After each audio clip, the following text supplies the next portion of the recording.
দাবিতে ছাত্র জনতা আবার খেপেছে। পিয়নের দুর্নীতি ধরা পড়েছে।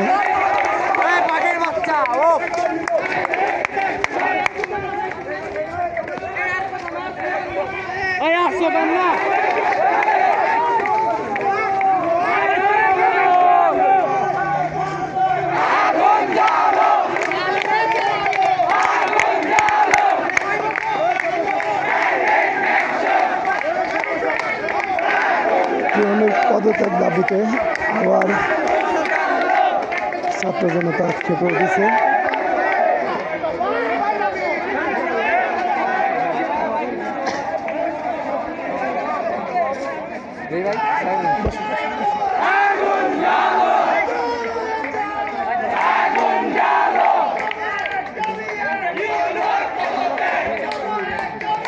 জেলা প্রশাসনের কার্যালয়ের সামনে বৈষম্যবিরোধী আন্দোলনকারী ছাত্রছাত্রী সকলে আবার একাত্ম হয়েছে।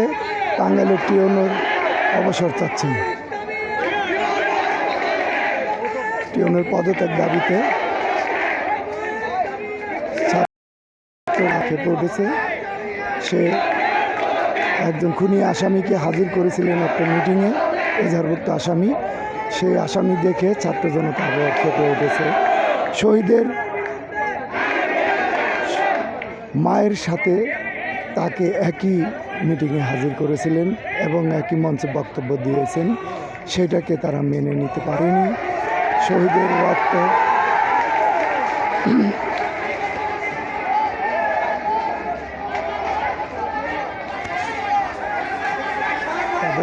তাই শহীদের রক্ত বৃথা যেতে পারে না।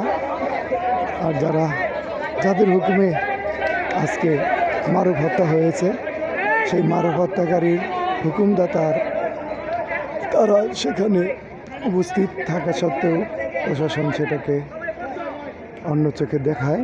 এই আন্দোলনের শুরু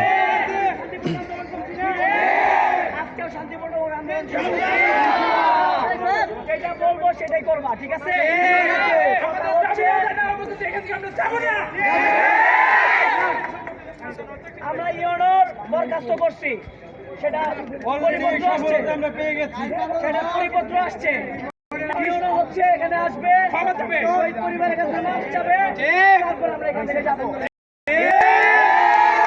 কিন্তু সাবধান, তার গায়ে আমরা হাত দিব না। সে আসবে, মাপ চাবে, তারপর তার বিচার আইন করবে, প্রশাসন করবে। ঠিক আছে, এখান থেকে কেউ তাকে আমরা কিছু বলবো না। সকলকে আইন আর প্রশাসন। ধন্যবাদ।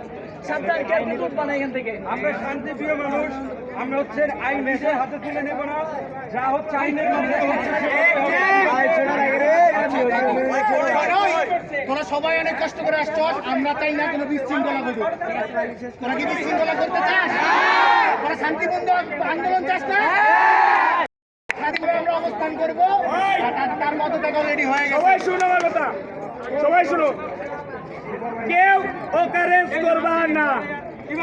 আই রিপিট, কেউ কোনো অকারেন্স করবা না। কথা বুঝছো? ছাত্রর মতো বিহেভ করবো। সবাই বসে ড্রেস করে একটা দ্বারা আলাদা করা। সবাই বসে এবার ভিডিও করো।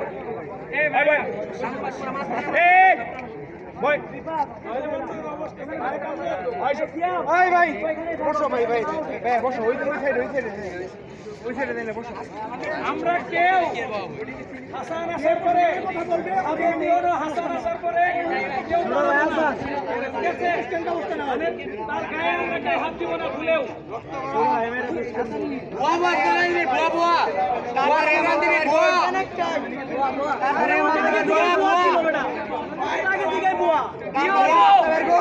You know.